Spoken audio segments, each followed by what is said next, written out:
Olá, tudo bem? Seja muito bem-vindo à última análise da Gazeta do Povo. Por 8 votos a 2, os ministros do Supremo Tribunal Federal derrubaram a decisão de André Mendonça, que havia determinado a prorrogação da CPMI do INSS. Era um roteiro previsto, mas talvez não com um placar tão elástico. Será que a vitória da turma de Alexandre de Moraes, Gilmar Mendes e Dias Toffoli sinaliza dias difíceis para André Mendonça, ou foi apenas uma batalha perdida numa guerra bem maior em que ainda há muitas armas e muito poder de fogo nas mãos de André Mendonça? O fato é que com essa decisão, o STF põe um fim nas investigações da CPMI do INSS, mas não chega a ter força para jogar toda a sujeira para debaixo do tapete. É o ministro André Mendonça quem ainda segue como relator dos 2 casos que envolvem corrupção bilionária no país e nada muda isso por enquanto. A esperança dos brasileiros, nessa altura, já não estava mais na maioria da Corte Suprema, mas no trabalho da Polícia Federal sob o comando de André Mendonça. Como essa decisão do Supremo mexe no jogo político daqui para frente? O fim da CPMI do INSS vai significar impunidade para alguém ou apenas desloca o debate para um outro palco político e de investigação? Se o Supremo reconheceu que é direito da minoria a instalação de uma CPI, isso quer dizer que Davi Alcolumbre vai ser obrigado a instalar finalmente a CPI do Banco Master? Termina uma e começa outra?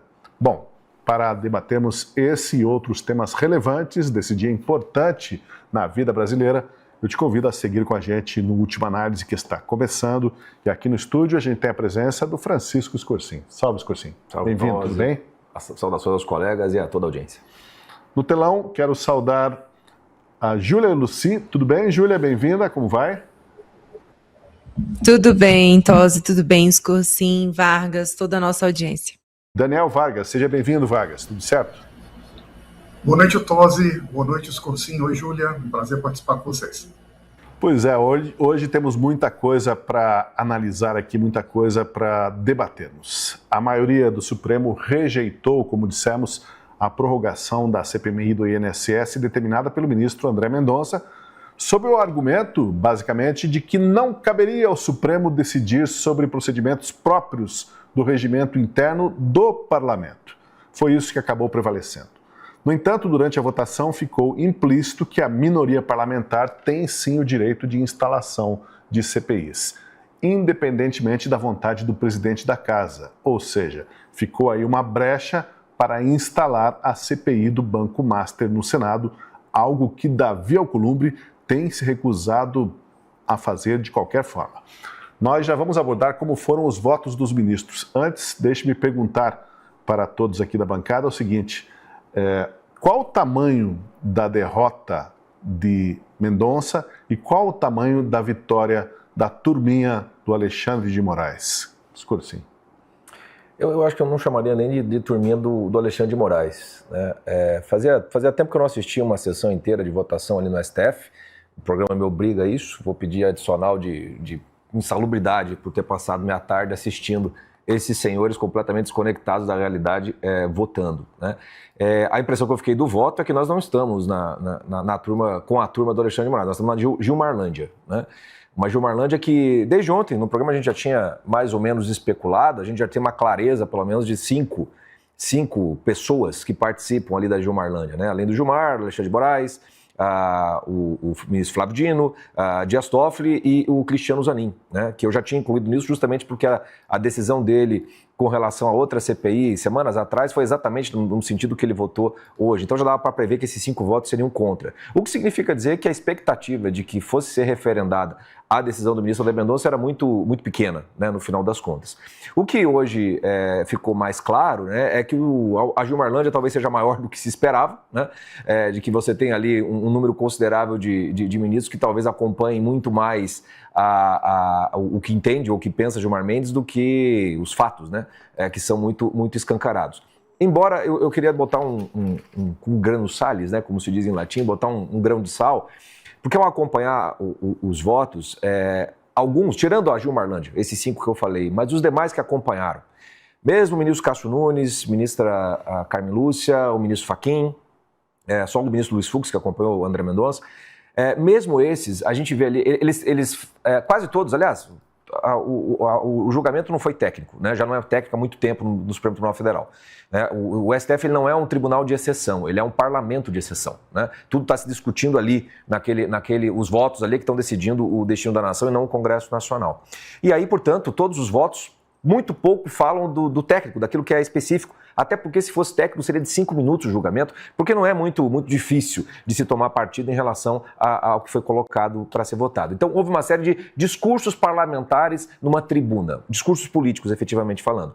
E praticamente todos esses que votaram contra, para denegar, fizeram questão, né, no seu início, de falar da necessidade das investigações, de como isso é grave, de preservar as CPIs, como o Tosi disse, né, de deixar em aberto ali a possibilidade da CPI do Banco Master ser aprovada, mesmo que o Alcolumbre não faça, né, a leitura, etc. e tal.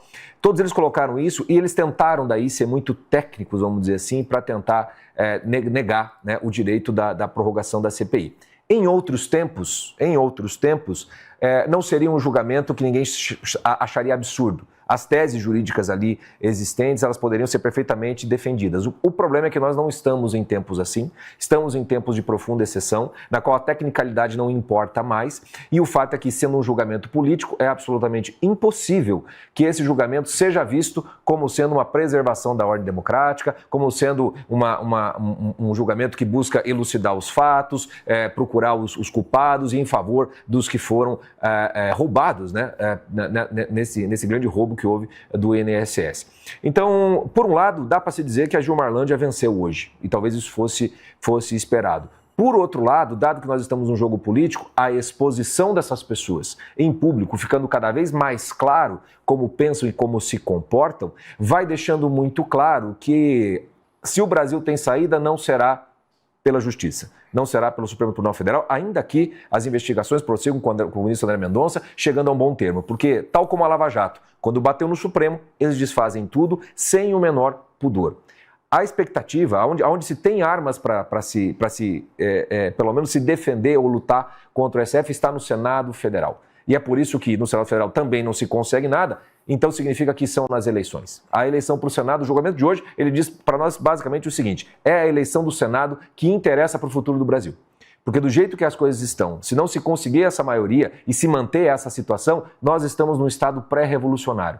Eu fiquei acompanhando o julgamento, acompanhando a reação das pessoas nas redes sociais, que é o mais óbvio, mas eu venho a pé aqui para o estúdio da Gazeta e às vezes eu paro para tomar um cafezinho e conversar com as pessoas. É impressionante o grau de revolta dessas pessoas, de todo mundo com o que está acontecendo ali.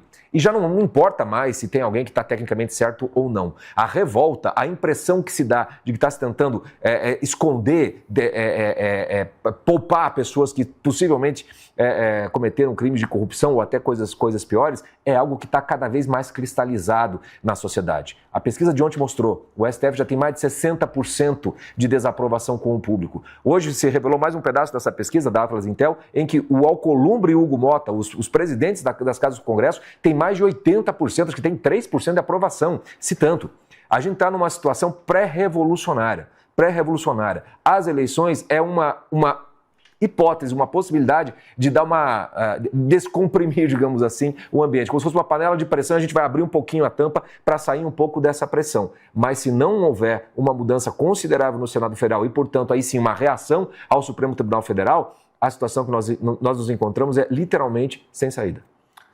Quero ouvir o Vargas, também a Júlia Lucy. Deixa eu só aproveitar para convidar aí as 4.500 pessoas que já estão na nossa live para que elas deixem o like e assim tragam mais gente para dentro da nossa sala, porque o debate hoje vai ser muito interessante e muito importante nesse momento que a gente vive. Teve até, e daqui a pouco a gente vai ver, teve ministro reclamando de inquéritos sem fim, que não pode haver inquéritos sem fim assim por parte do Congresso. Como assim? É eterno esse negócio? A gente vai ver. E estava ali do lado o dono do inquérito de 7 anos, que é o inquérito das fake news. Mas, enfim. Júlia Lucy, qual o tamanho da derrota do Mendonça, se é que houve derrota, e da vitória da turminha do Alexandre de Moraes? E, na verdade, como que o jogo se reorganiza a partir dessa decisão? Já porque, como colocamos aqui, uma CPI do Master, nessa altura é inevitável, porque já há entendimento, pelo menos pelas falas dos ministros, de que, ok, a minoria tem o direito de instaurar a CPI desde que tenha os votos necessários. Mas até isso eu tenho uma certa insegurança, porque na hora que a coisa for acontecer de fato, pode ser que haja uma outra filigrana jurídica que mude esse entendimento, Júlia. Com certeza.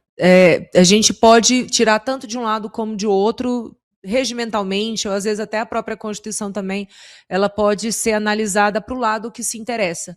Eu confesso para você, Tosi, que eu estou muito triste. Tá?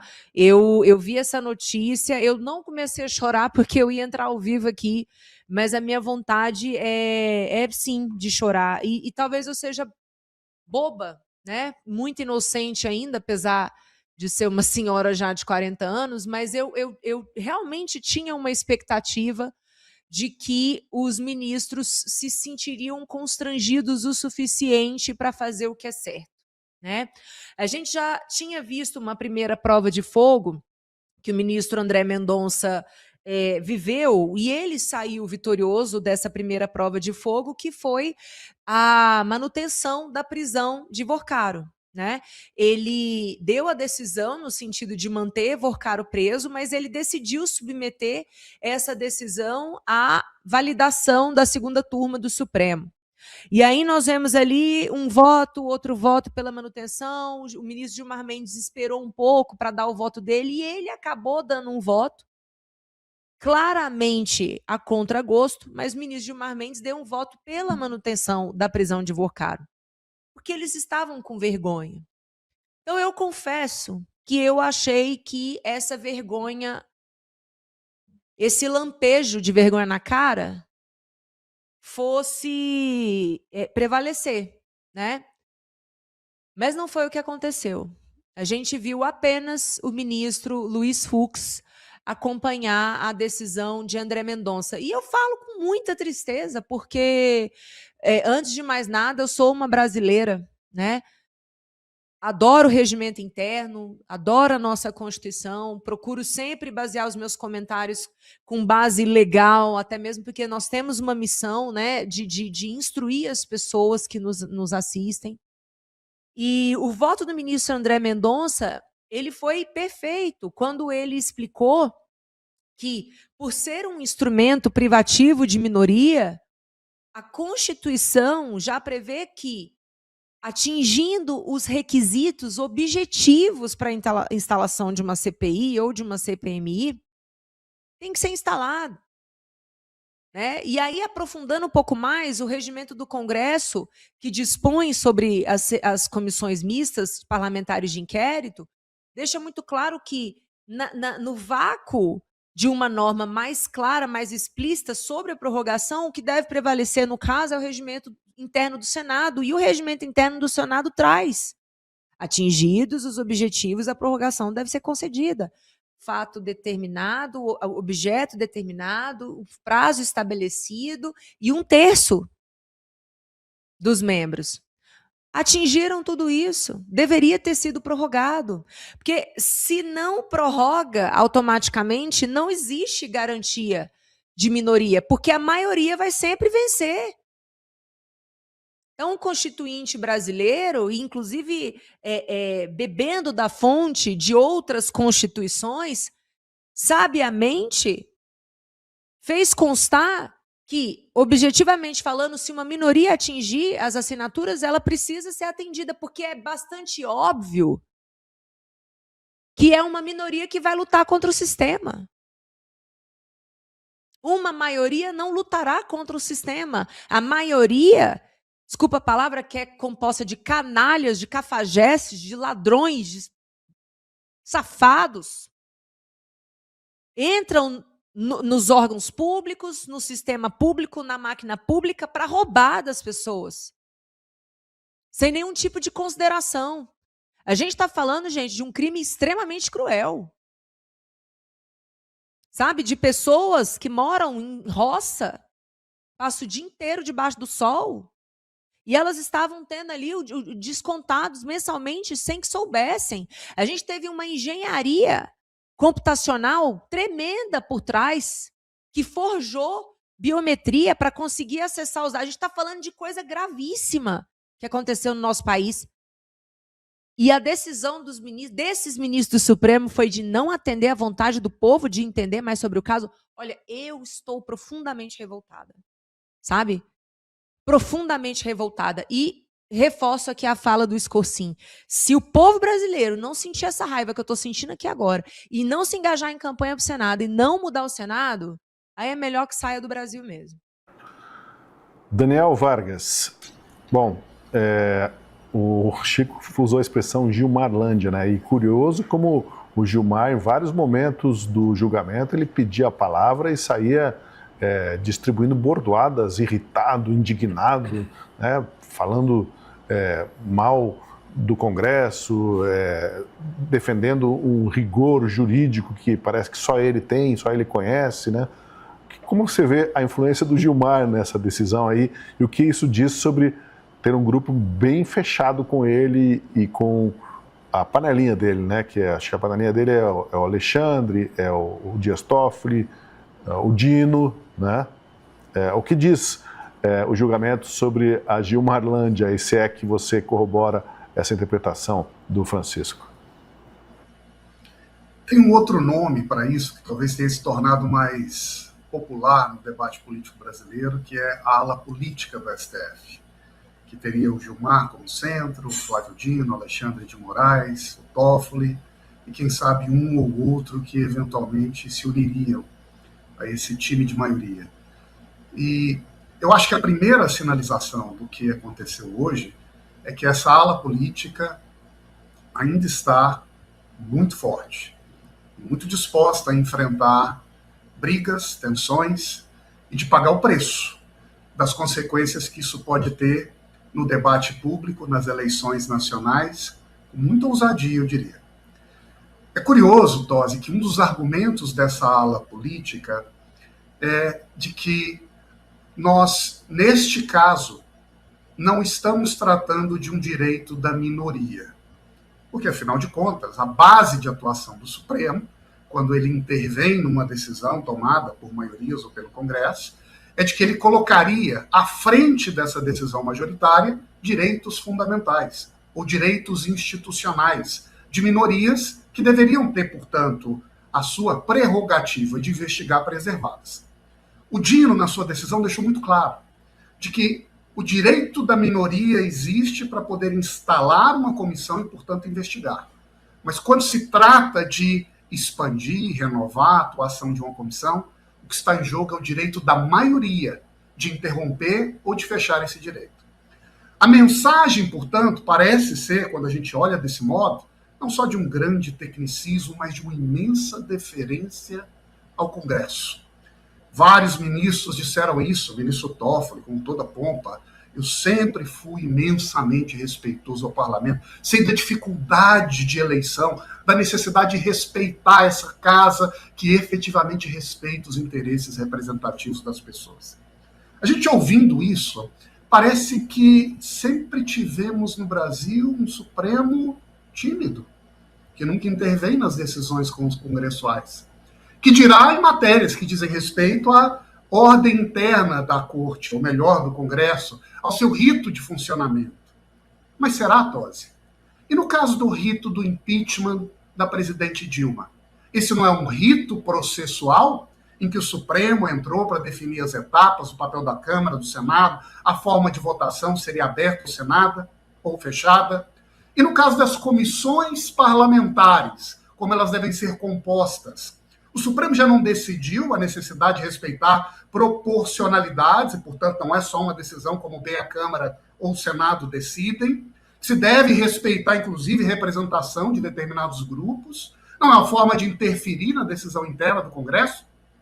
Na CPI da Covid, em 2021, ele não determinou uma instalação obrigatória, ou seja, não é apenas o respeito àquilo que o Congresso decide quando e como fazer, é uma determinação do Supremo com base em conjunto de direitos.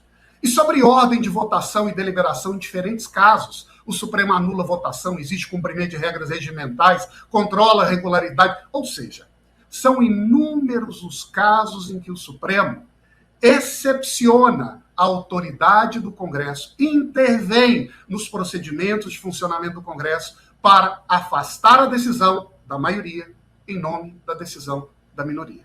Então, o que se trata neste caso, Tosi, não é de uma deferência ao legislador, não é de um respeito àquilo que a maioria representada decide, a autoridade interna corporis do Congresso e, em particular, do presidente do Senado.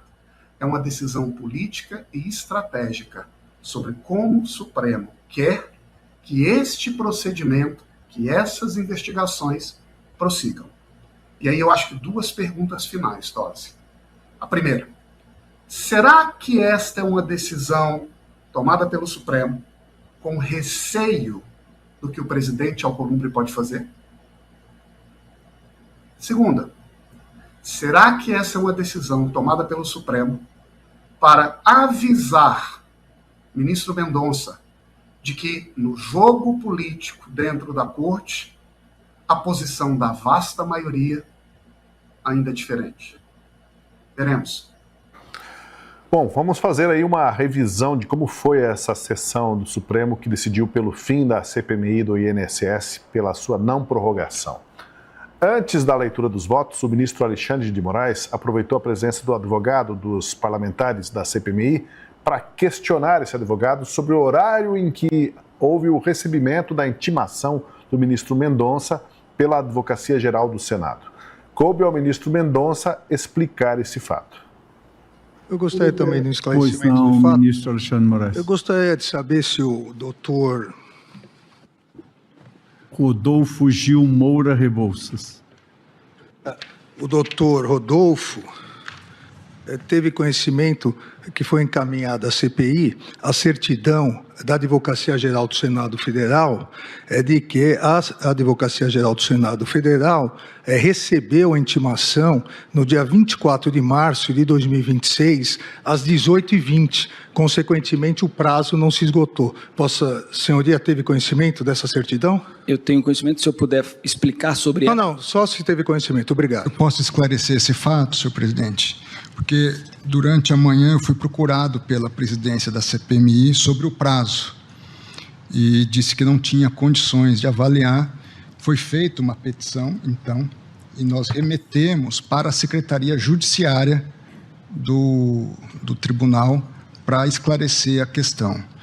E a certidão deste Supremo Tribunal, através da sua Secretaria Judiciária, é que, em cumprimento ao despacho proferido na data de hoje, certifico que os comprovantes de entrega dos ofícios 6773-2026 e 6774-2026 foram juntados a estes autos em 25 de março de 2026, informando como data de abertura o dia 24 de março de 2026, abertura do e-mail, às 10h18 e 10h03, respectivamente. Então, havia de fato essa dúvida quando entro em contato comigo, eu não teria condições eu mesmo de esclarecer, por isso pedimos que a própria Secretaria Judiciária, mas a grande questão esclarecesse é que talvez se o prazo prorrogado fosse de 30 dias, que era a notícia que talvez havia me chegado, poderia haver uma reavaliação, eventualmente até da perspectiva de análise do caso. Como o prazo é até 120 dias, eu penso que remanesce a necessidade de análise da questão. Bom, a gente viu ali que tudo isso aconteceu ainda nos preâmbulos ali do debate hoje, havia essa dúvida, né? Porque pela manhã o senador Carlos Viana, que é o presidente da CPMI do INSS, considerou que já havia transcorrido o prazo de 48 horas dado para que o Alcolumbre instalasse a CPMI pelo Mendonça. Como ele não se manifestou, Viana prorrogou os trabalhos automaticamente. Mas aí, até o ministro Alexandre de Moraes, que chamou a atenção para o horário, ali acabou sendo corrigido pelo próprio Mendonça. Nitidamente, assim, havia um desespero dos governistas, né, para que essa CPMI não fosse prorrogada. Tanto é que houve lá bate-boca, confusão na CPMI do INSS, quando o Carlos Viana considerou, 10 da manhã foi o horário que eu recebi o aviso de que o e-mail de que era para em 48 horas prorrogar automaticamente, se o Alcolumbre não se manifestasse. Isso aconteceu e eu prorroguei. Pronto. Virou aquela confusão, aquele auê na CPMI. O governo é incrível como não esconde que joga todas as fichas contra essa prorrogação e jogou pesado. Nesse momento do julgamento, né, era o momento em que o advogado estava fazendo a defesa do seu pedido, né, da liminar, do referendário, o ministro André Mendonça fez alguns esclarecimentos, fez algumas perguntas, e daí o ministro Alexandre de Moraes, ele tentou lacrar, na verdade, né, porque como se trata de um julgamento político, né, absolutamente, o que estava discutindo ali, literalmente não implicava em absolutamente nada do que estava sendo julgado. Né, que era a questão da prorrogação. Se o julgamento fosse de que a prorrogação ela é automática, que o Alcolumbre não pode, negócio de horário, foi assim, foi assado, não faz a menor diferença. Assim como recusado, né, a liminar, se ela é cassada a liminar e não tem prorrogação, também não vai fazer a menor diferença para o julgado. Mas tem um fato que disso pode se tirar algumas consequências políticas, que é o fato de que, ao Alcolumbre não cumprir a decisão judicial, e para isso importa o horário em que venceu as 48 horas, você poderia abrir uma janelinha, uma margem, para se poder ir atrás do Alcolumbre, né? Para se poder emparedar o presidente do Senado, de repente vislumbrar alguma possibilidade de também tomar as providências para enfim, tirá-lo do cargo, etc. e tal. Claro que isso está muito distante de acontecer e não deve ter nenhuma base suficiente para isso ir adiante. Mas a abertura da janela ela existiu. O que o Alexandre de Moraes ele quis fazer? Ele estava tão convicto, como ele é convicto de tudo que ele acha que as coisas são, ele estava tão convicto da certidão do Senado, que não tinha dado as 48 horas, que quando se soube que havia sido feita a prorrogação pela CPMI pela manhã, antes então, portanto, do prazo que constava ali daquela certidão que ele tinha em mãos, ele então abriria uma janela inversa, que era justamente para daí ir atrás dos membros da CPI que teriam feito essa prorrogação antes do prazo ter sido esgotado. Então é mais ou menos assim, é um jogo político no qual cada passo que você dá é para tentar ver se você consegue abrir uma nova possibilidade ali na frente. E aí o que acontece? Ele toma uma invertida tão grande, porque como ele fez, inclusive em quase todos os processos envolvendo lá o 8 de janeiro, ele agia dessa maneira com os advogados. Ele fazia uma pergunta e não permitia que o advogado respondesse. Os advogados eles não têm direito a exercer a sua profissão diante do ministro Alexandre de Moraes. É um negócio absurdo o que se vê todas as vezes e a forma como ele trata os advogados. É realmente absurdo. E ele então, quando ele fala assim, o senhor tem consciência da certidão? É só isso que eu quero saber. Não precisa saber mais nada. Porque a certidão na cabeça dele provava então que a CPMI estava de fato então agindo fora da lei. Aí o ministro André Mendonça vem com aquela sua calma toda, né?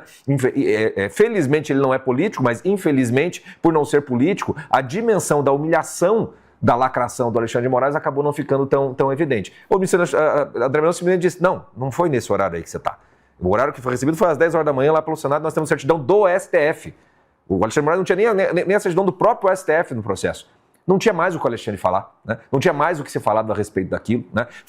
É uma humilhação de fato, e é bom que a gente destaque essas coisas que passam batidas, mas que mostram precisamente como o tribunal ele não está agindo de maneira técnica, ele está agindo de maneira política. O ministro Alexandre de Moraes ele continua sendo aquele que persegue, e ele vai procurando brechas para poder perseguir aqueles que ele considera inimigos. Ele estava procurando uma brecha para perseguir o presidente da CPMI.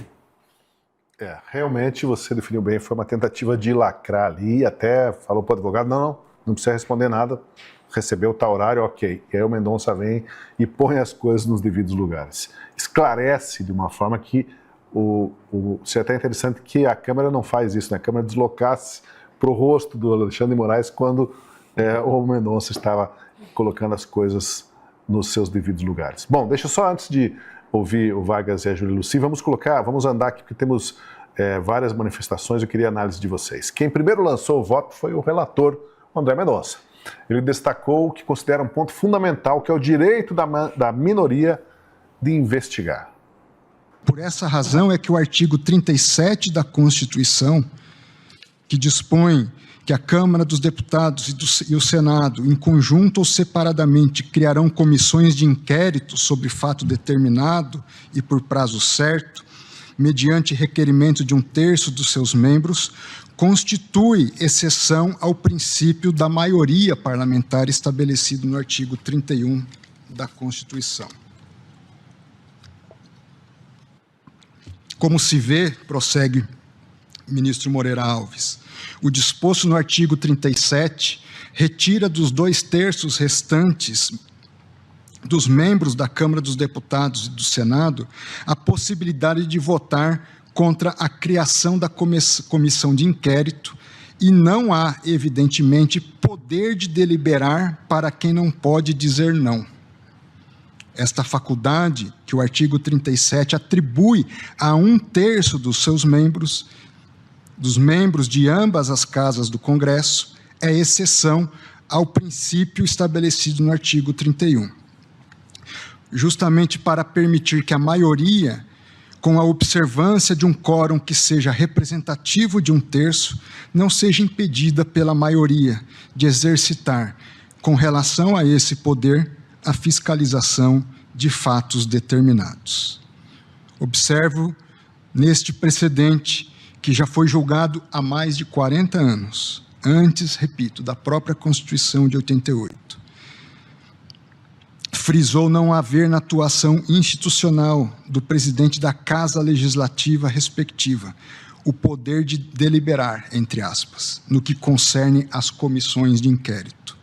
Isso porque, cumpridos os requisitos constitucionais, a adoção das medidas de ordem burocrática necessárias à efetiva operacionalização das CPIs possui caráter mandatório, não podendo o presidente da Casa Legislativa dizer não. Rapidamente, outro trecho do voto, o Mendonça praticamente desenhou para os interlocutores como a inércia da presidência do Senado estava levando a CPMI do INSS para uma espécie de forno de pizzaria. Acompanhe. É como se nós autorizássemos a instalação.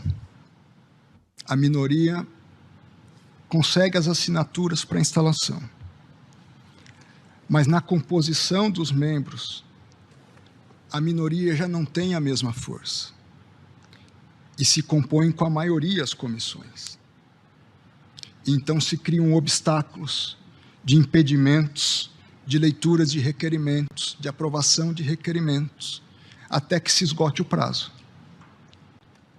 E depois não se prorrogue. É o que vai acontecer se não prorrogarmos essa CPI do INSS. Pois é, Júlia, fala-se aí do espírito da lei de proteger, né, as prerrogativas da minoria, mas o Mendonça deixou bem claro aí que o que acontece hoje é que a minoria ela é sufocada, né, ela é trancafiada, ela é isolada pela maioria ou, como se lê na República Brasileira sempre, pelos governistas. Pois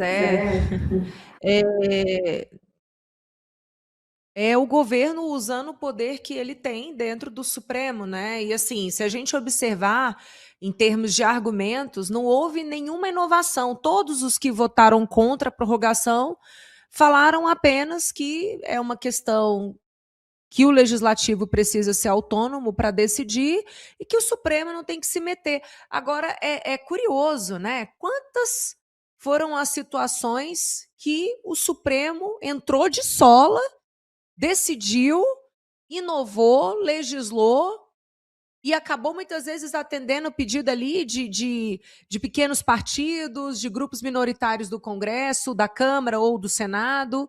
E aí pode, aí vale, e aí eles não podem se furtar. Agora, quando se diz respeito a atender algo que está escrito e que existe toda uma lógica por trás da conclusão, como o ministro André Mendonça falou muito bem, né? É claro que existem subterfúgios, como, por exemplo, a leitura de diversos requerimentos, que aí essa leitura vai tomando tempo, e aí esgotou-se o prazo, você não teria mais que deliberar. É claro que há a possibilidade de utilizar uma série de subterfúgios, como, por exemplo, né, a fila. No início de toda a legislatura, é normal, né, os deputados e senadores mais experientes, eles já chegam na Câmara e no Senado e eles já protocolam logo pedido de CPI. O assunto, às vezes, não tem nada de extraordinário. A gente já viu, por exemplo, pedido de... Existe um requerimento na Câmara dos Deputados de CPI para tratar da violência contra mulheres. Qual é o fato determinado nisso? 0. Violência contra a mulher é um fenômeno social que assola a sociedade brasileira desde sempre. Não existe um fato determinado. Não existe um período no tempo para você recortar e estudar esse fenômeno social. Mas por que se apresenta um pedido etéreo como esse?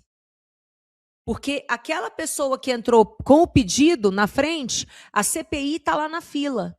E aí, na superveniência de um escândalo, por exemplo, em que você tem ali a concretude de um objeto a ser estudado, né, e você consegue uma minoria de deputados que não entraram para a base do governo, e aí essa minoria de deputados assina o pedido, aí você tem uma limitação regimental que é o seguinte: olha, eu não posso fazer a leitura de um pedido de CPI, porque eu tenho outras que são anteriores. E se eu não fizer a leitura desses requerimentos, eu não posso fazer a leitura de outro. Então, o regimento interno, né, para quem gosta de estudar ou para quem trabalha com isso, sabe muito bem que o regimento interno ele abre uma série de brechas, mas o fato é que o espírito da lei e o espírito da lei maior, que é a Constituição Federal, é que tem que prevalecer. E o que deveria ter prevalecido é exatamente o direito objetivo da minoria ver essa prorrogação ser concedida. Por isso eles entraram com mandado de segurança, é um direito líquido e certo. E como o ministro André Mendonça falou muito bem no voto dele, se é automática a abertura da CPI quando do atingimento dos requisitos objetivos, por óbvio, também é automática a prorrogação, porque quem pode mais, pode menos. Então, assim, o único que falou sobre conceitos jurídicos, que trouxe embasamento tanto da Constituição como dos regimentos, foi o ministro André Mendonça. Todos os outros ficaram ali repetindo o mesmo mantra. Não, nós não podemos fazer isso porque a gente não pode entrar nessa questão que é do legislativo. E aí, é claro, eu tenho certeza que vocês vão trazer agora, né? Alguns ministros, como Gilmar Mendes, como Alexandre de Moraes, se aproveitaram dessa ocasião para criticar, né, o mérito do trabalho da CPMI, mas tenho certeza que vocês vão trazer aqui e a gente comenta posteriormente. Pois é, justamente o que a gente vai apresentar agora, que é o seguinte: o primeiro a discordar da decisão do relator foi justamente o ministro Flávio Dino. Ele começou dizendo que o debate não está sobre a necessidade de investigar ou não as fraudes contra o INSS. Isso todo mundo quer investigar, disse ele, mas na análise do direito positivo. Flávio Dino disse que as CPIs não são funções típicas do legislativo, mas atípicas. E quando ele começava a fundamentar essa visão, o ministro Gilmar Mendes pediu para fazer uma parte. E, exaltado, levantou a voz, mostrando indignação com as quebras de sigilo em bloco. Acompanhe. E quais são esses limites dessa função atípica? Estão no artigo 58, parágrafo 3º da Constituição. As comissões parlamentares de inquérito que terão poderes de investigação próprios das autoridades judiciais. Prova cabal, que é uma função atípica. A função é do Poder Judiciário. Além de outros previstos nos regimentos... Pois não, ministro Gilmar. É muito curioso, ministro Dino, esse aspecto, porque se invoca esse poder de autoridade judicial, e nós temos assistido a isso, e é bom que os parlamentares que estão aqui possam escutar isto, e é curioso, presidente Fachin, decisão equivalente à da autoridade judicial. A autoridade judicial decide com fundamento. A quebra de sigilo conglobada. Conglobada. O que significa isso? Sem fundamentação. Isto, obviamente, é inconstitucional de Deus a Ulisses Guimarães da Constituição. Não tem nada a ver com decisão judicial. E veja, é poder de investigação da autoridade judicial. E hoje isso está consolidado, inclusive, no que concerne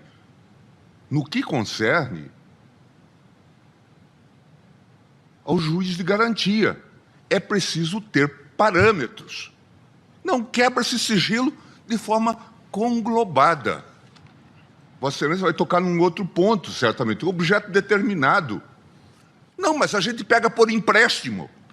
Não, isto é ilegal. E é ilegal, e os senhores sabem que é ilegal. Então, durante essa invasão no voto do colega, o Gilmar Mendes seguiu num tom bastante agressivo, atacou os vazamentos, no caso do Banco Master, no que foi apoiado já na fala pelo Alexandre de Moraes. Como também é deplorável que quebrem sigilo e divulguem, vazem. Abominável, abominável. E criminoso. É crime, mas se vale exatamente de se tratar de uma prática por crime coletivo. O crime coletivo nos anonimiza. Não deixa de ser crime por isso.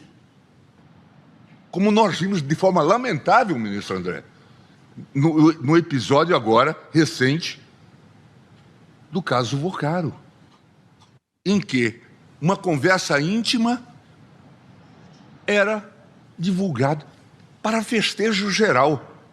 Deplorável que isso tenha ocorrido. Lamentável que isso tenha ocorrido. Criminoso que isso tenha ocorrido. Ministro André, essas duas CPIs, elas têm um dicionário, um abecedário de abuso. Vargas, fiquei esperando o momento que ele falasse assim: é abominável que esse contrato da mulher do Alexandre de Moraes tenha sido divulgado, tenha vindo a conhecimento público. Como que isso foi vazar? Como isso não ficou sob sigilo, né? Tem tanta coisa abominável na vida política brasileira e na República, com o judiciário, o executivo, o legislativo, que é espantoso como ele está sendo seletivo na sua indignação, né? Nós já passamos por tantas doses que é muito difícil usar essa palavra neutralidade, imparcialidade, para interpretar qualquer decisão tomada pelo Supremo e, verdade seja dita, qualquer postura dos principais ministros da Corte. Quando a gente pega uma decisão em países que têm tradições constitucionais mais estabelecidas, um exercício muito comum nas academias mais preparadas, na própria imprensa, é de fazer um exercício de coerência interna do método de decisão, dos fundamentos invocados por um juiz em um caso, hoje e em outro caso no passado, e também como a linha de consistência do próprio tribunal é mantida com uma integridade. E, no fundo, essa vocação de consistência é a grande fonte de autoridade da Corte. Porque a política que acontece fora do ambiente judicial é a arte das negociações, das trocas de ideias, das ideologias em conflito.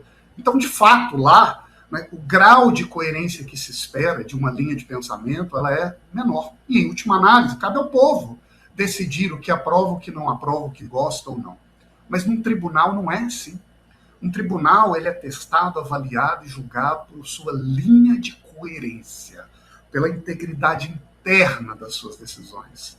Agora, qual é a realidade brasileira? Longe disso. É a seletividade estratégica, em que o direito é uma espécie de capa, que apenas serve para encobrir o jogo de interesses, as intenções camufladas e as vontades políticas travestidas de direito. O direito, como diria inclusive um professor que eu tive na pós-graduação, é política congelada, em outras palavras. É igual política, mas feita de outro jeito. Né?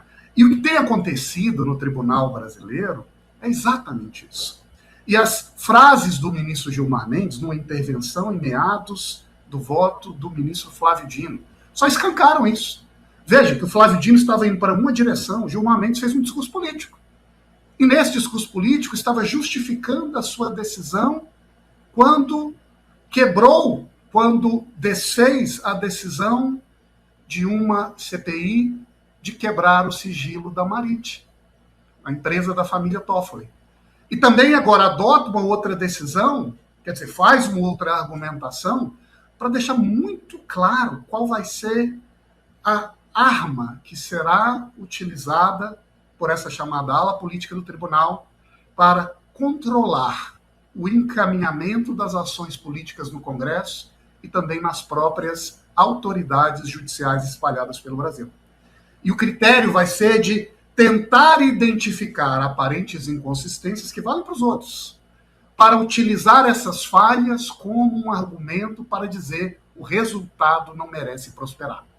Se há um vício de procedimento, esse é o ponto que está sendo construído aqui, o resultado daquela decisão, o conteúdo, a matéria investigada perde valor.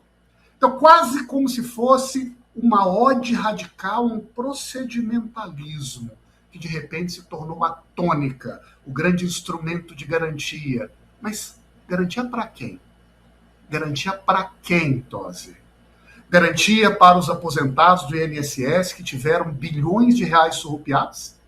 Garantia para uma minoria eleita que conseguiu aprovar uma CPMI para fazer uma investigação? E olha, ao contrário do que estamos acostumados, tudo encaminhava para não dar em pizza. Garantia para as pessoas que olham para a República Brasileira com um certo descontentamento e queria uma outra página da nossa história. Garantia para quem acredita que é possível uma Constituição que realiza direitos? Ou garantia para quem está com receio de ter o seu nome ou dos seus amigos envolvidos em um escândalo que, se não for tapado, tem todas as forças e condições para revirar a República, inclusive o Supremo Tribunal Federal? Olha, é interessante o debate no chat. Eu quero pensar aqui do chat o comentário de uma pessoa, até está com o nome, não aparece ali, é RF433, mas ela diz assim: só na hora em que o Gilmar, em que o STF, não sei quem, né, divulgou as conversas do Bolsonaro com os filhos, é que não foi abominável, né? Naquela hora, a seletividade era ok, permitida. Mas vejam só, o momento digno de registro no debate de hoje, nos votos, aconteceu ainda no voto do Flávio Dino. Ele ironizou a quantidade de quebras de sigilo pela CPMI, que estaria em torno de 1.000, e ao criticar a comissão, parecia inadvertidamente estar criticando também o próprio colega Alexandre de Moraes, que toca o inquérito sem fim das fake news. Acompanha e veja se não há uma incoerência nas críticas a um e no silêncio em relação a outro. Veja só. Esta CPMI, de acordo com informações contidas no site do Senado, já teve a oportunidade de quebrar apreciar 1.002 quebras de sigilo, entre rifles, quebras de sigilo, etc. Um poder desta dimensão, além de exigir a responsabilidade que o ministro Gilmar aludiu, exige também contenção em um prazo, sob pena de se transformar nisto aqui num inquérito geral de investigação de regimes autoritários, em que se faz aí sim autêntica pescaria probatória de modo indefinido e sem fundamentação. Investigação geral que lembra regimes autoritários, sem prazo, sem fim, enfim. Mas veja só, tem mais um trechinho.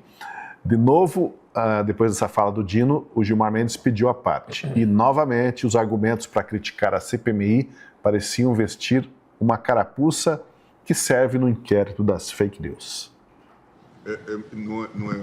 Não é raro que entre nós aqui, e todos nós aqui já tivemos decisões nesse sentido, tranquemos os inquéritos eternos, as investigações que acabam se alongando no tempo, essas sucessivas prorrogações, entendendo que as prorrogações indevidas ou, de alguma forma, sem critérios, elas não rimam com a ideia do devido processo legal. Aquela máxima, Francisco Scorsin, faça o que eu falo, não faça o que eu faço.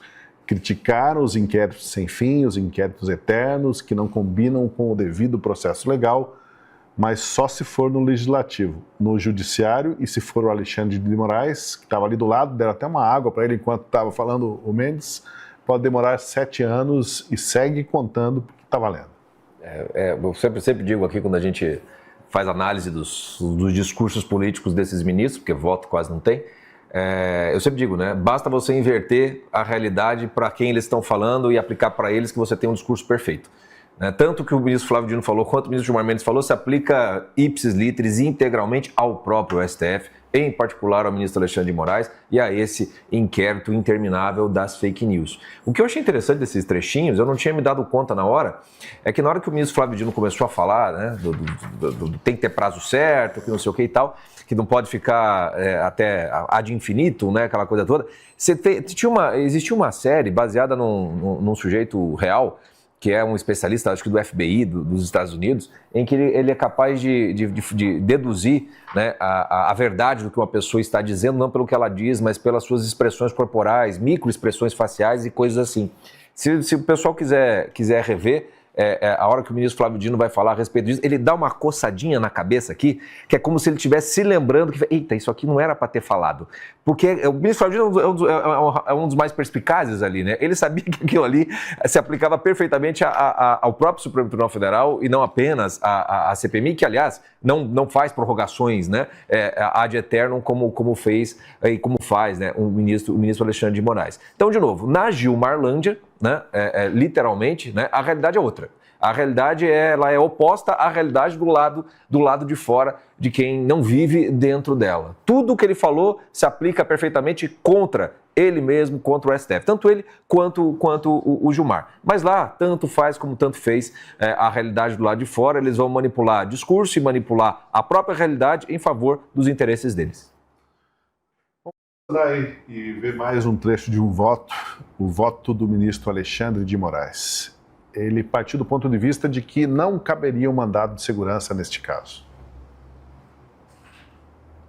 A questão aqui é se cabe mandado de segurança, se os requisitos constitucionais estão ou não sendo observados e se cabe ao Supremo Tribunal Federal interpretar o regimento interno das casas parlamentares.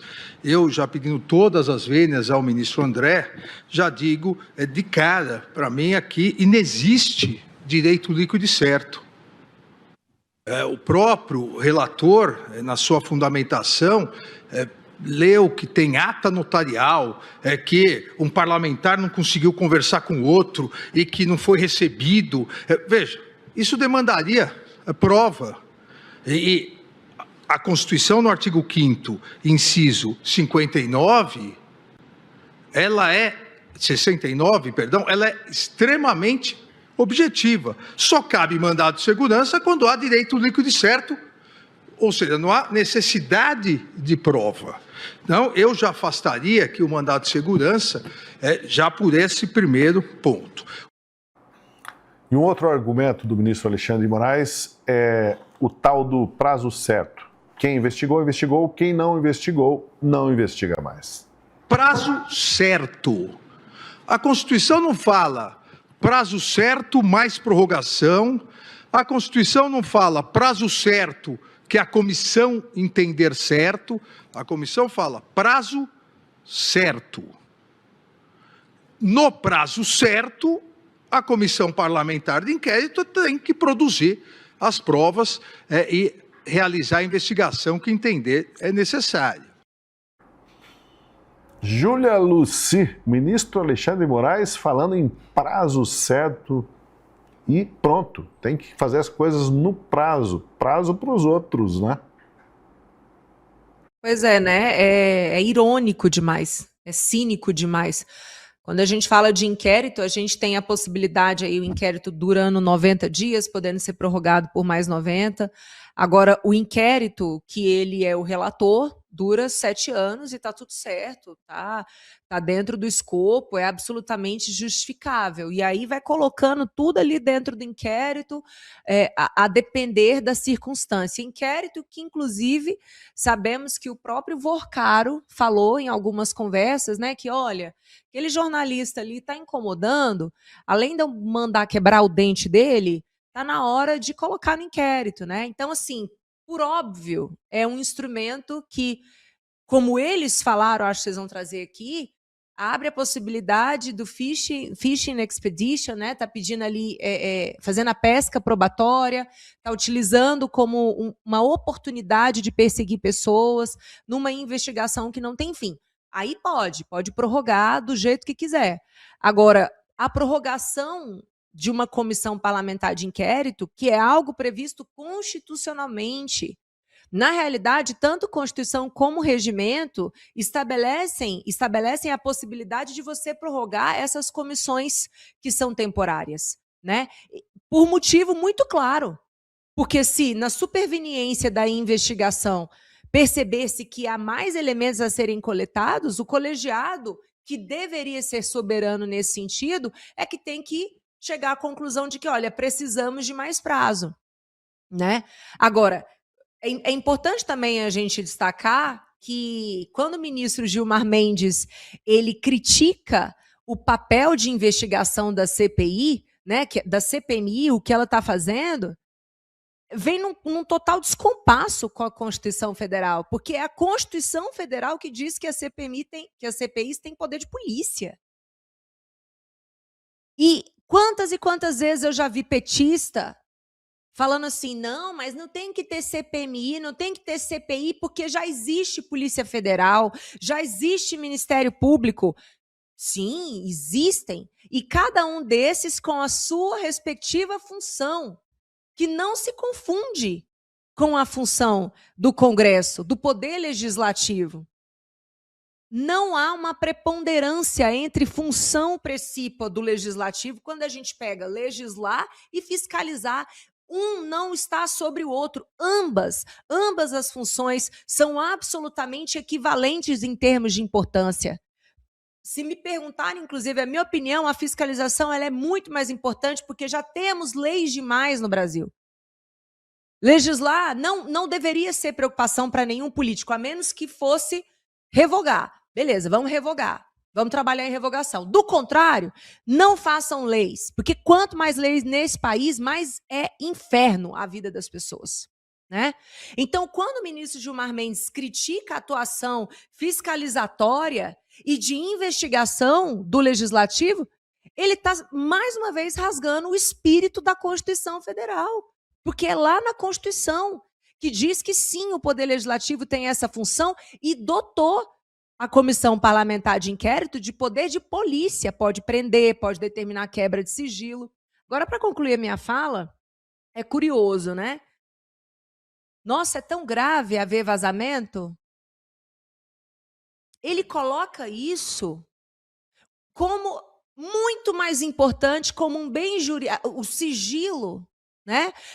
A intimidade, que obviamente deve ser observada, mas ele coloca isso como um bem jurídico a ser tutelado numa ordem muito maior do que a fiscalização em si, do que o direito legítimo de milhões de brasileiros que foram lesados, né? É um descompasso, é um destempero, é um desequilíbrio, é um desarranjo. Nossa, é criminoso que tenha vazado. Mas o crime que cometeu com essas pessoas, não deve ser investigado. Olha, gente, não tem outra palavra, é de dar nojo o que a gente está sendo obrigado a assistir aqui. Eu preciso retomar um trechinho bem curto da fala ainda do ministro Flávio Dino.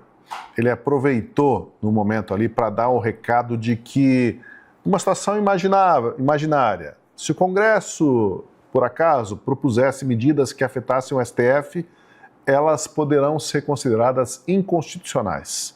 E citou o exemplo de uma eventual PEC para aumentar o número de ministros da Corte. Imaginemos, por absurdo, que se votasse amanhã uma proposta colocando 16 ministros no Supremo, criando terceira e quarta turma no Supremo. O que nós diríamos? Diríamos que isso invade a garantia da autonomia do Poder Judiciário no que se refere à sua auto-organização. Aí eu preciso resgatar aqui uma informação aqui no túnel do tempo, né? Quando surgiu o STF, em 1891, após a proclamação da República, eram 15 ministros. Depois, em 31, no governo provisório de Getúlio Vargas, foi reduzido para 11 ministros. No Estado Novo, continuaram 11. Na ditadura militar, foi para 16 ministros. E depois, em 69, ainda na ditadura, redução novamente para 11 ministros. O número atual foi consolidado na Constituição de 88, que manteve 11 ministros no STF. E quem fez a Constituição, quem diz o número de ministros, é interessante o recado que ele passou ali, né? Se vamos imaginar a situação absurda que eles queiram mexer na nossa composição, queiram aumentar o número de ministros ou diminuir o número de ministros, isso vai ser inconstitucional. Arvorou-se, colocou-se numa posição de dizer assim que nunca mais na história do Brasil algum legislador vai poder dizer qual a composição da corte, porque quem diz que qual a composição da corte é ela mesma. E aí, Scorsin? É muito complicado, porque não é só no caso do Flávio Dino ali, não, também, mas que acabou muito próximo do nosso programa, então provavelmente a gente não deve ter o corte. Mas o ministro Dias Toffoli também inventou hipóteses a respeito se fosse votado para extinguir a CPI, nós todos aqui votaríamos assim, votaríamos assado. O ministro Gilmar Mendes também fez a mesma coisa, utilizou no seu voto também uma referência hipotética, se fosse assim ou se fosse assado, né? Que as coisas terão que ser definidas dessa maneira. Bom, de fato, a Constituição estabeleceu o que pode ser modificado nela mesma, né? E como isso pode vir a acontecer. Inclusive a modificação dela própria, né? E talvez até com uma próxima Constituição possa vir a acontecer, porque essa já está mais do que nos finalmente, né? Já não consegue servir para muita coisa. Mas basicamente é aquilo, né? Você tem um parlamento de exceção. Um parlamento de exceção que é quem decide também as coisas em todos os sentidos. Então nada mais natural do que esses reis, né? Praticamente reis ali, cada um é um imperador, né? De si mesmo, podendo fazer as suas decisões de maneira monocrática. Nada mais natural do que eles inventarem. Por que não hoje a gente inventar um parlamentarismo, né? E se fizerem tal coisa, a gente não vai deixar. Porque tudo eles é que decidem, de fato. Né? Não tem mais, de fato, Constituição, não tem mais nada disso. Eles fazem o que eles querem conforme o que eles querem. Né? E a gente não vai conseguir mudar isso, a não ser que haja uma contenção. E para haver essa contenção, voltamos ao mesmo ponto. É preciso que o Senado Federal tome providências. E, infelizmente, a forma como a Constituição foi consolidada, o poder do presidente do Senado é absurdamente alto. Basicamente, a gente está na mão de uma pessoa só, não do Senado como um todo. Depende dessa pessoa começar o processo para que algo possa ser feito. O que significa dizer que só numa próxima eleição para a presidência do Senado a gente pode ter alguma chance de ver algo acontecer para se investigar ou tomar providências contra os ministros do STF. Quando será essa eleição? Depois da eleição do Senado, agora neste ano, em que se precisa de uma maioria considerável para se conseguir a presidência e contando que o futuro presidente do Senado também não vai começar a fazer os jogos de poder para ficar segurando tudo. Porque é bom lembrar que Alcolumbre, ele subiu ao poder como senador vindo na barca do Jair Bolsonaro. Foi eleito, na época, presidente do Senado, na barca do Jair Bolsonaro. O que aconteceu depois? Muda essas configurações e se vota de acordo com o sistema. Bom, hoje no STF, tínhamos 2 indicados de Jair Bolsonaro. Um, o ministro André Mendonça. Outro, o ministro Cássio Nunes. Como votou o ministro Cássio Nunes? Foi com a turminha, né? Foi com a turma da Gilmarlândia. Exatamente. Bom, a gente realmente, em função da votação ter acontecido ao longo da tarde, não temos registro do voto de todos os ministros para colocar aqui, mas o Dias Toffoli, a gente separou aqui um trechinho, sim, e é curioso, né? Porque o Dias Toffoli, cada vez que ele faz uma manifestação, o brasileiro deve ficar pensando assim, caramba, esse cara é o cara do Taiaiá, né? Esse é aquele que pegou aquela grana, que blindaram a empresa dele com os irmãos, estão protegendo ele de uma maneira incrível, né? Como não se protege pessoas em circunstâncias tão suspeitas, mas na cara dura, esse é o homem blindado. Mas enfim, vamos ouvir o que disse o Toffoli, porque no meio da discussão ele fez uma contribuição reveladora que expõe a sabedoria dele, Toffoli, sobre como funciona a República. Nesses 16 anos e meio que estou no Supremo Tribunal Federal, eu sempre tive uma postura minimalista de intervenção no parlamento. Eu penso que o fundamental aqui é aquilo que foi destacado pelo ministro Flávio Dino, é o artigo 2º da Constituição Federal, é a separação de poderes. É aquela questão que os antigos usavam uma palavra que talvez não seja tão agradável, são questões intestinas aos referidos poderes. Elas são questões que dizem respeito aos próprios poderes. E eu tenho aqui muito, e eu já disse isso aqui várias vezes em alguns julgados, muito cuidado com a intervenção jurídica na política.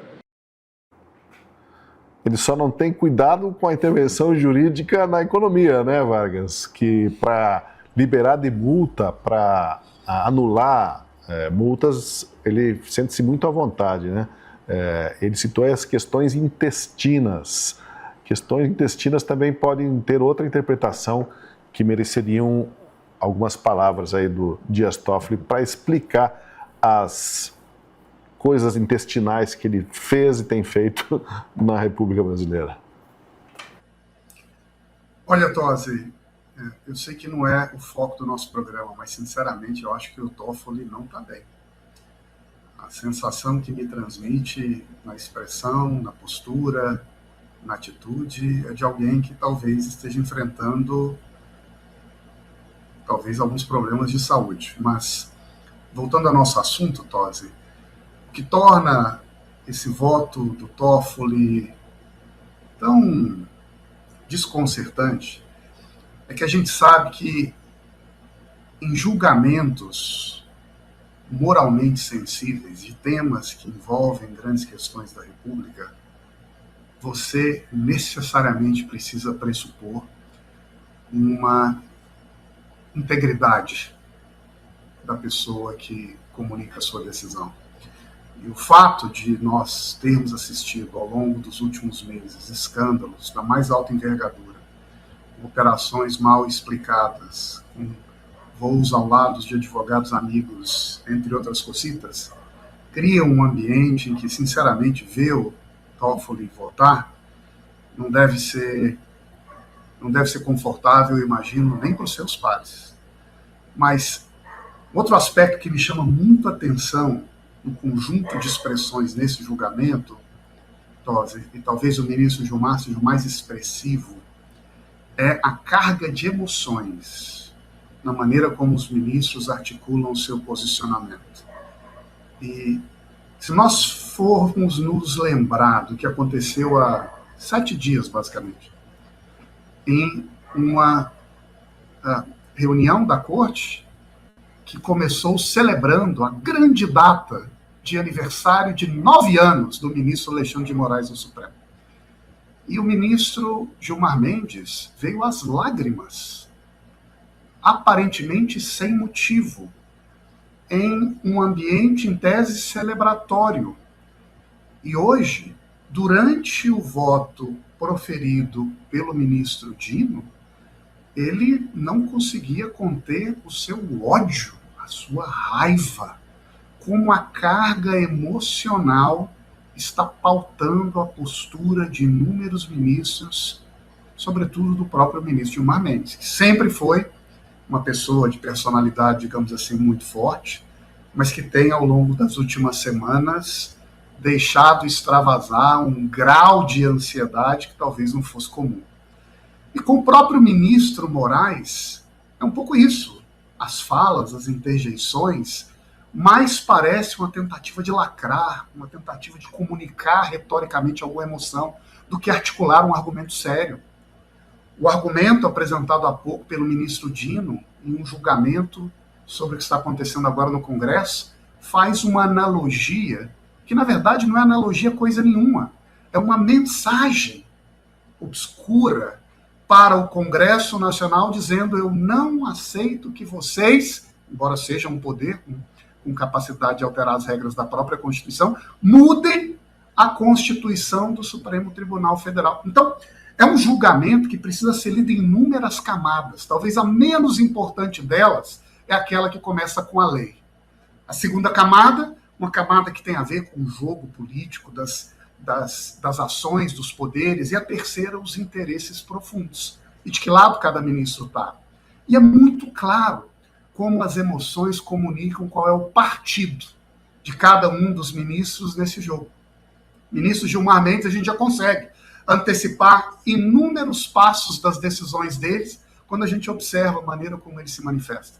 Claramente será um líder nesse movimento para travar, paralisar esses movimentos investigativos que provocam uma quebradura no establishment. E agora também o ministro Flávio Dino vai na mesma direção, assim como o ministro Alexandre de Moraes, em outras circunstâncias, talvez até por interesses pessoais. E o que nós estamos vendo, para concluir, Tosi, é um movimento que está se mostrando muito forte no Supremo Tribunal Federal para barrar essa onda que, digamos assim, vem de baixo, que contagiou a população, que começou a envolver setores da mídia tradicional, da inteligência brasileira, que não aguentam ou não querem fazer vista grossa para a grande pizza. Mas teremos cenas tensas dos próximos capítulos, ao que tudo indica. Pois é, porque com a marcha dos acontecimentos e com a tendência dos brasileiros de votar de forma plebiscitária na eleição, no sentido assim, de você quer reformar o STF, quer reformar a Suprema Corte, quer uma mudança, quer uma responsabilização de ministros envolvidos com ilícitos, o jogo pode virar, e eles já estão avisando, né, Vargas e Júlia e Scorsin, estão avisando assim, ó, não adianta vocês formarem um Congresso que queira fazer reformas, porque as reformas não passam aqui. Como disse o Flávio Dino, a começar pela composição dos ministros, isso é prerrogativa nossa, ninguém mexe, acabou-se. E cada vez mais eles vão tentar se arvorar nesse direito, né, arrogar para si, para eles mesmos, esse direito, que foi o que o próprio Gilmar Mendes fez, né, quando deu aquela canetada, dizendo, ó, não é mais maioria simples, mas é maioria qualificada para pedir o impeachment de ministros. E não é qualquer um que pede mais, é só o PGR, enfim. Eles estão fazendo esses movimentos para tentar se blindar como se estivessem sendo acuados, subindo uma montanha, e agora eles estão ali juntando pedras para atacar em todo mundo que chegue perto de propor qualquer reforma, qualquer melhoria no Supremo e no Judiciário brasileiro. Mas, enfim, os próximos dias, próximas semanas e meses dirão como que os brasileiros vão se comportar, e principalmente na eleição, como até o Chico bem colocou aí, a eleição para o Senado este ano vai ajudar a determinar os rumos do país, com certeza. Bom, o ministro Luiz Fux aproveitou o momento do voto dele para refrescar a memória dos magistrados. Ele lembrou que situação semelhante à de hoje, com o STF atuando na prorrogação de CPIs, ocorreu há não muito tempo assim, na CPI das fake news. Acompanhe. Aqui se disse reiteradas vezes que o Supremo Tribunal Federal nunca enfrentou a questão da prorrogação de comissões parlamentares de inquérito. E eu não quero ser o descobridor da pólvora, mas eu verifico que isso ocorreu. Ocorreu em tempos recentes, exatamente com relação à Comissão Parlamentar de Inquérito sobre as fake news. Houve uma oposição no sentido de que essa Comissão Parlamentar de Inquérito estava indo longe demais, não só raciona matéria, mas também em razão do tempo, e o Supremo Tribunal Federal entendeu que era consectável do direito subjetivo da minoria também prorrogar a comissão de inquérito para continuar, na qualidade de minoria, apurando aquilo que pretendia ser obstado pela maioria. Ainda dá para a gente assistir um trecho do voto da ministra Carmen Lúcia, que fez coro pela não prorrogação da CPMI. Acompanhe o argumento central do voto dela. Desenvolvidos de forma coerente aos outros requisitos para esta prorrogabilidade. Ou seja, para mim, a Comissão Parlamentar de Inquérito é prorrogável, não prorrogada automaticamente. Bom, a gente fica devendo os votos do Cássio Nunes, do Fachin também, mas cá entre nós, né, Júlia, o voto do Cássio Nunes, eu não acompanhei, não sei como é que foi, mas foi um voto daquele que pegou na mão, na cordinha, né, do Gilmar Mendes, puxando a corda, todo mundo segurando na corda, e o Cássio Nunes foi um daqueles que foi lá e grudou na cordinha. E para onde que nós vamos? Para que lado nós vamos, ministro Gilmar Mendes? É porque o Cássio Nunes é mais um que tem filho prodígio, né? O filho dele, o Kevin Marks, de 25 anos, né, recebeu da JIF, do próprio Master, contratos milionários. Então, assim, é uma pessoa que, meu Deus, é bastante óbvio que não tem como uma pessoa com essa fragilidade que é ter um filho contratado por essas duas empresas, contratado com 25 anos, né? É claro que ele não pode se desgarrar da maioria. É muito frágil, é tudo muito sensível. A gente está assistindo a muitas aberrações no Brasil e essa parentalidade toda beneficiada por grandes empresas no Brasil, com causas de interesse no Supremo Tribunal Federal, que estão acostumadas a patrocinar eventos. Então, assim, como que uma pessoa dessa tem condições, né, de fazer um voto diferente como o ministro Luiz Fux fez? Apesar de o filho do ministro Fux também ter aumentado o número expressivamente de clientes, de processos que ele teve depois que o pai dele entrou para a Suprema Corte. Mas, não sei, talvez os contratos não sejam tão vultuosos e o filho do Fux tenha um currículo um pouco mais elaborado. Mas o fato é que, assim, não é a primeira vez que Nunes Marques nos decepciona. Ele vem seguindo ali a maioria, ele não fez jus ao voto de confiança que o presidente Bolsonaro fez para ele, e particularmente eu não espero nada de diferente dele. Eu só queria fazer um link com aquilo que o Vargas falou, porque sim, é claro que eles ali estão com os nervos à flor da pele, porque eles jamais queriam estar passando por aquilo.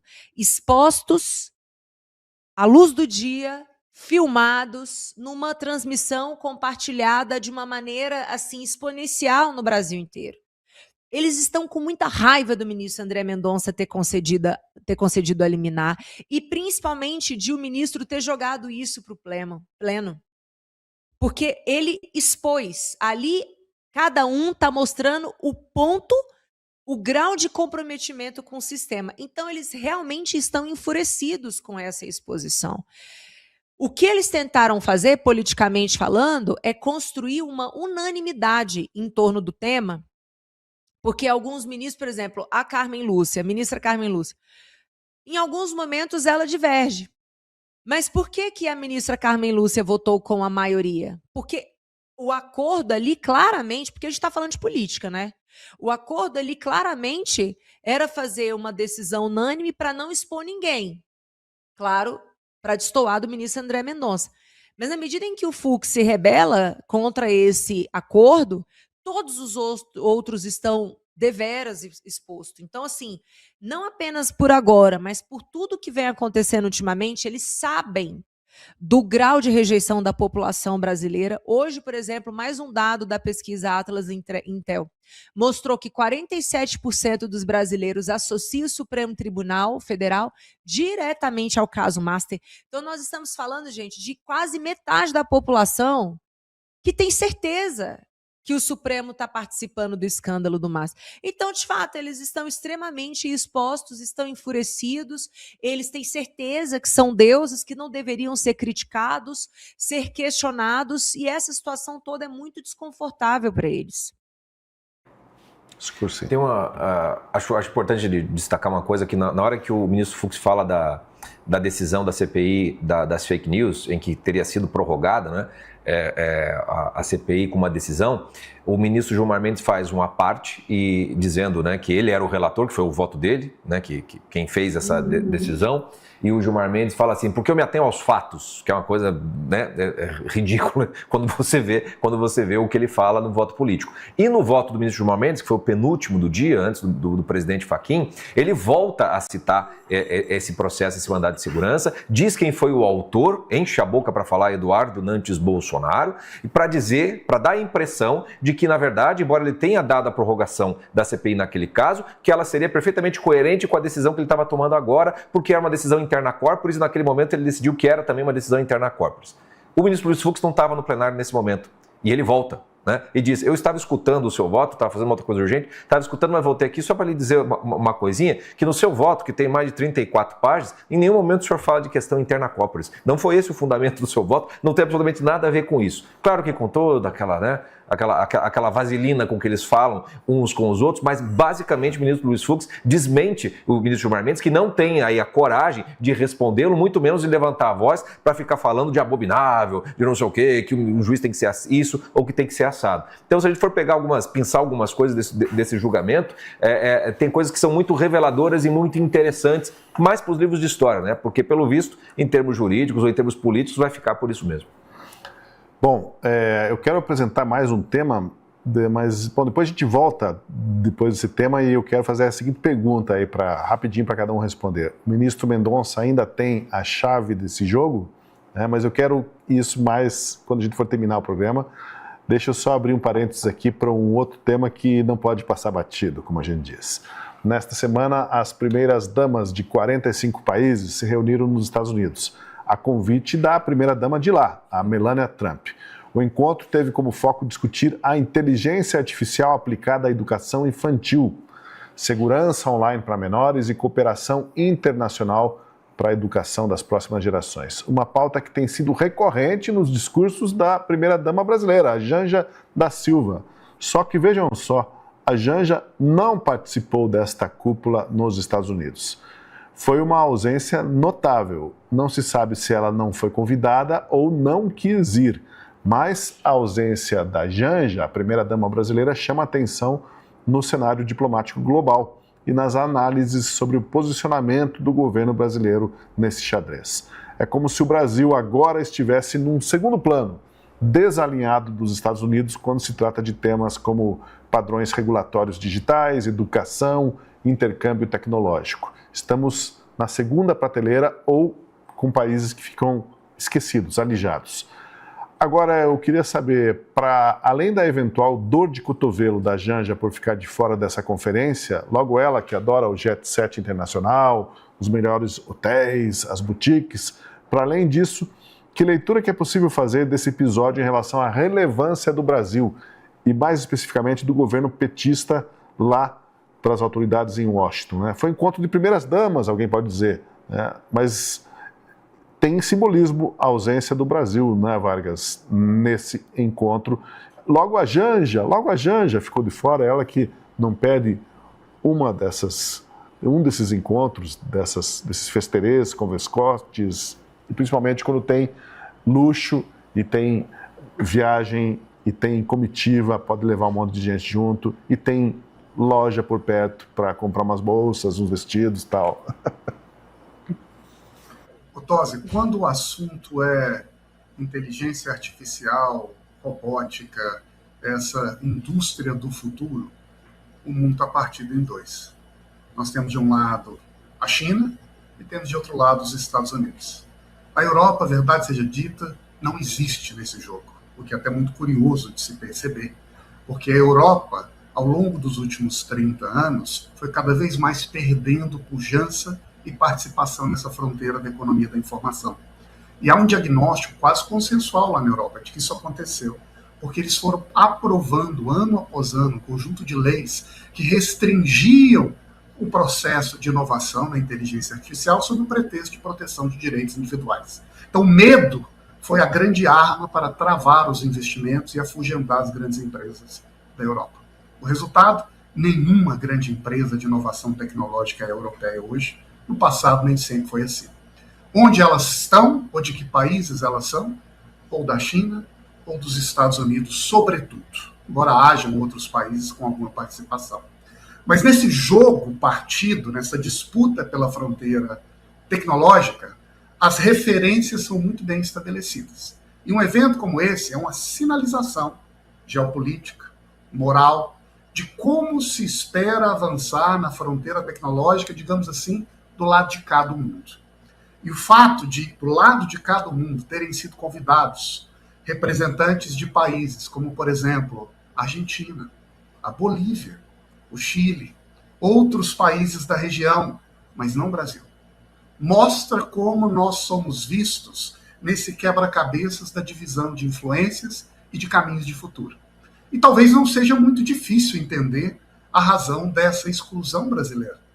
Não faz um ano, a gente estava lá pedindo para o assessor chinês vir para cá orientar a gente a regular a mídia social. Será que o governo Trump vai agora se esquecer disso?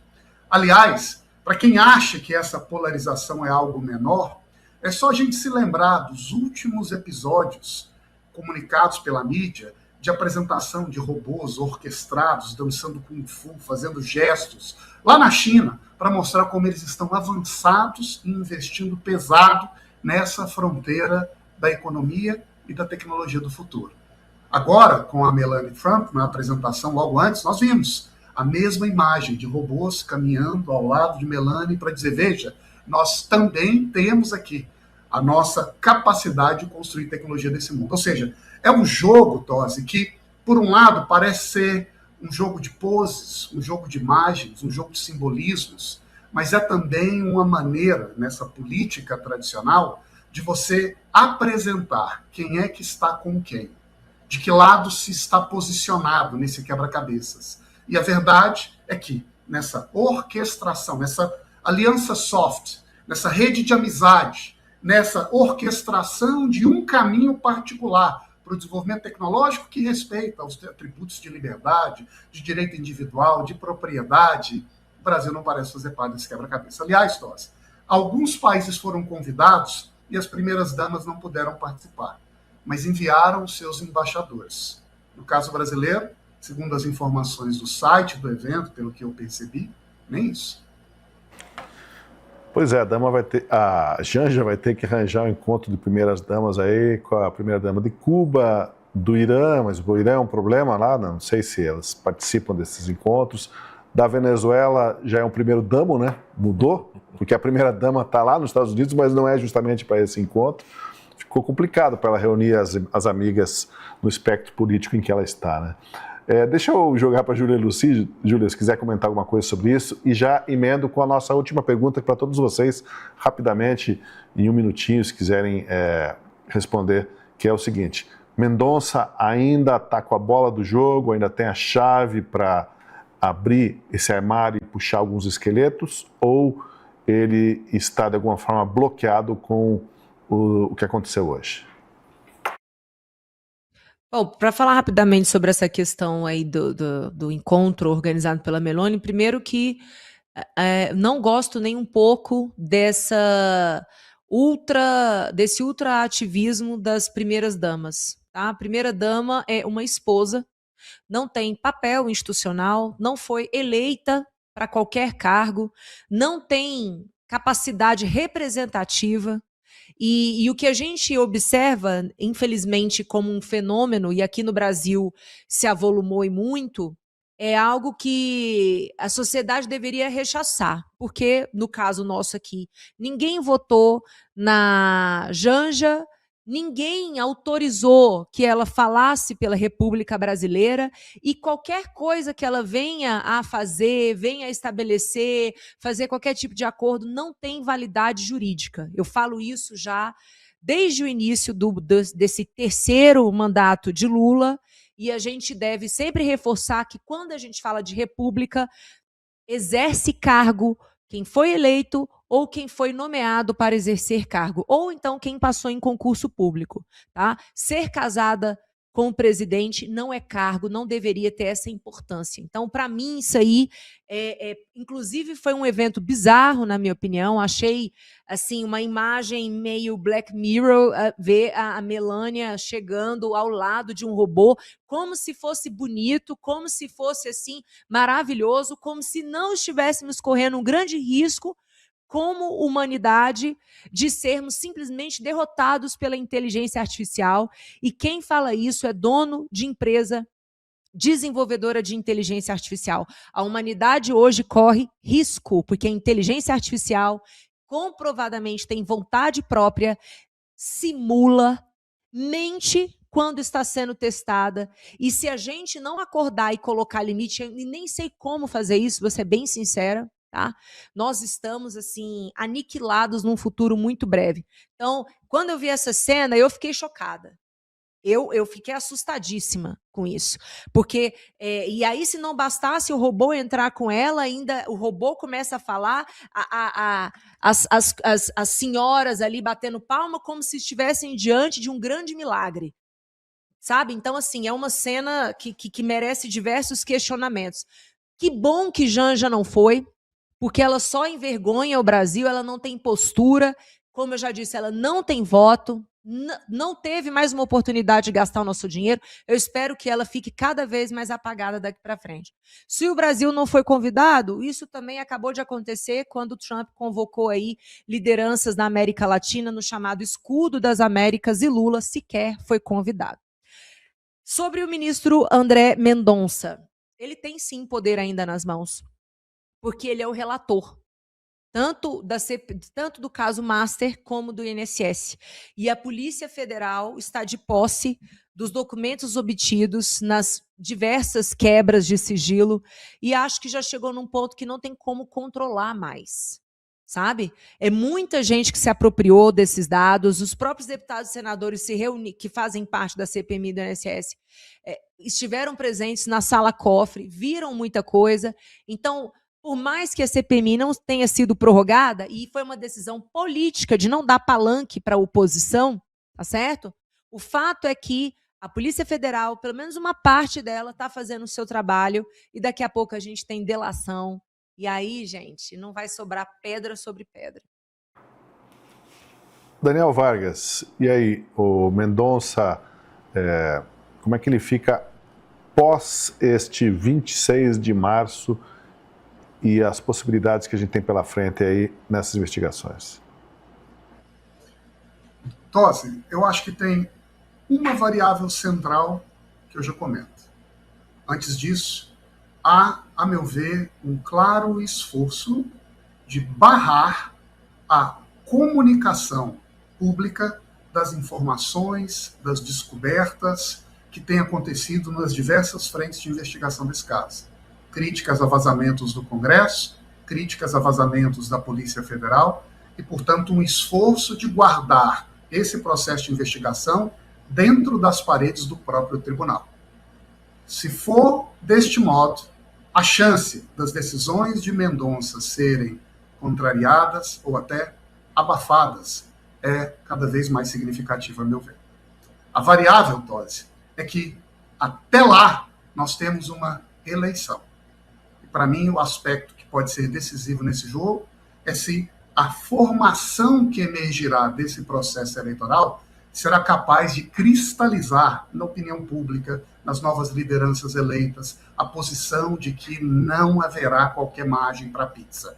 Mas se não houvesse eleição agora, o que está se formando no âmbito do Supremo Tribunal Federal é uma espécie de grande coalizão para enfrentar a posição de Mendonça.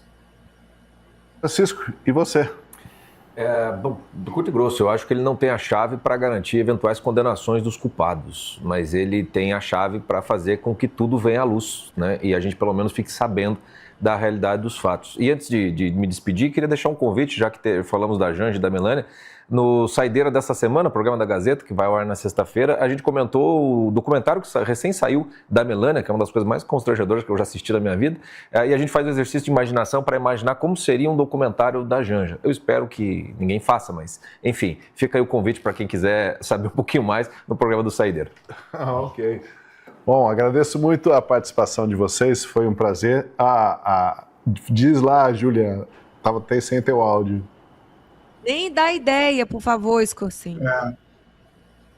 Tarde demais, Júlia, tarde demais. Obrigado, Júlia. Valeu pela conversa. Daniel Vargas, Francisco Escorcin e aos nossos espectadores. Agradecemos os likes, os compartilhamentos do conteúdo. E fica o convite para vocês considerarem serem assinantes da Gazeta do Povo, aproveitar aí a promoção R$1,90 por 6 meses e vocês dão apoio ao jornalismo independente, combativo, corajoso da Gazeta.